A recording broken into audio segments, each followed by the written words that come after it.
श्रीमद् भागवत गीता अध्याय 3 और श्लोक संख्या 36। अर्जुन श्री कृष्ण से पूछते हैं, हे भगवान, मनुष्य न चाहते हुए भी पाप कर्मों के लिए क्यों प्रेरित होता है? ऐसा लगता है कि उसे बलपूर्वक उसमें लाया जा रहा हो।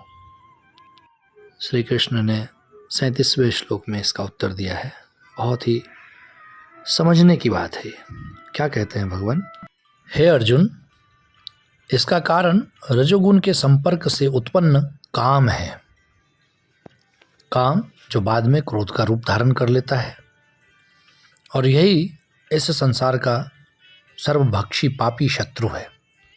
आशय स्पष्ट है, जब काम की संतुष्टि नहीं होती तो यह क्रोध में परिणत हो जाता है। क्रोध मोह में, और मोह इस संसार में निरंतर बना रहता है। जीवात्मा का सबसे बड़ा शत्रु काम है। ये काम ही है जो विशुद्ध जीवात्मा को इस संसार में फंसे रहने के लिए प्रेरित करता है। क्रोध तमोगुण का प्रकाट्य है, और मनुष्य को क्रोध में पतित होने से बचना है तो आध्यात्म का मार्ग पकड़े। आध्यात्म आसक्ति से उत्पन्न तमाम विकृतियों से बचाने में सहायक साबित होता है।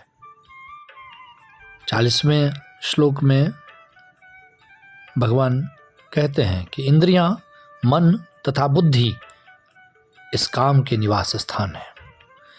इनके द्वारा यह काम जीवात्मा के वास्तविक ज्ञान को ढक लेता है और उसे मोहित कर लेता है।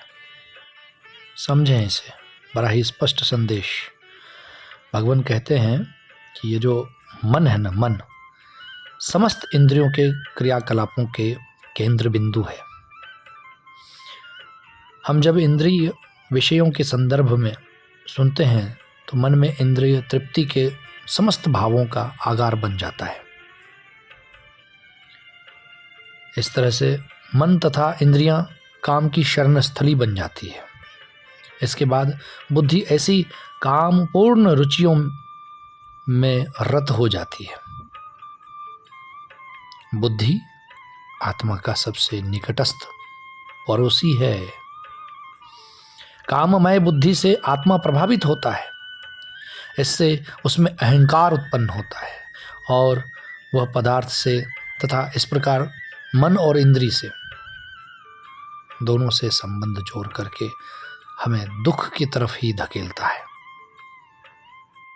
इंद्रियों के सुख को भोगने की जिसे लत पड़ जाती है, जो वास्तविक सुख नहीं है, परंतु वह भ्रम में है और वह अहंकार में है। सीधे शब्दों में कहूँ तो वह अहम और वहम में है।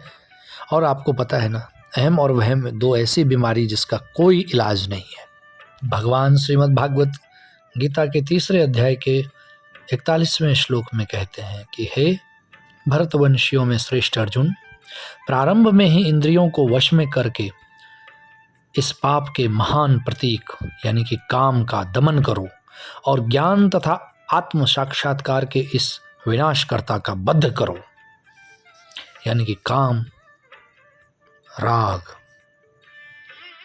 इसका दमन करना चाहिए। अगले श्लोक में कहते हैं कि कर्मेंद्रियां जड़ पदार्थ की अपेक्षा श्रेष्ठ है। मन इंद्रियों से बढ़कर है, बुद्धि मन से भी ऊंचा है, और आत्मा बुद्धि से भी बढ़कर है।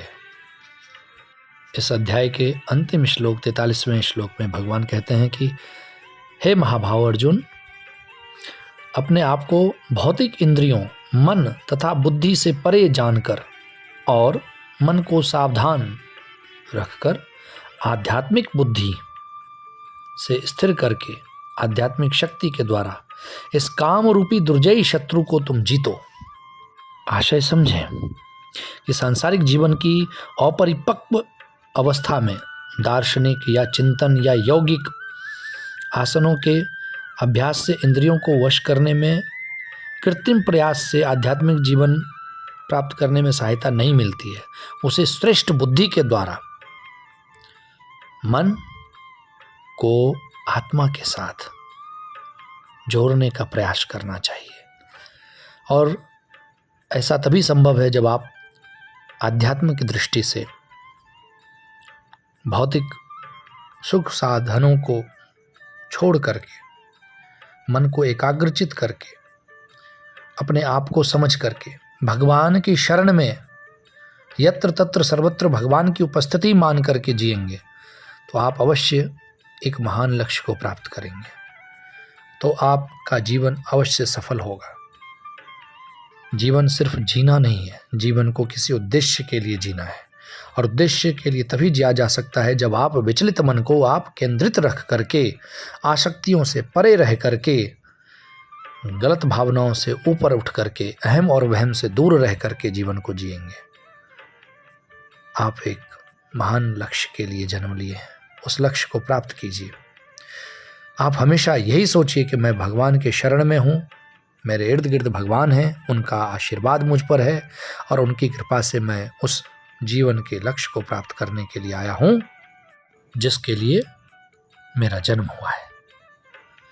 ईश्वर आपको शक्ति दे, ईश्वर आपको भक्ति दे, ईश्वर आपको अपने जीवन के लक्ष्य को प्राप्त करने में मार्ग प्रशस्त करे। आशीर्वाद। महादेव शंभो। हरि ओम तत्सत।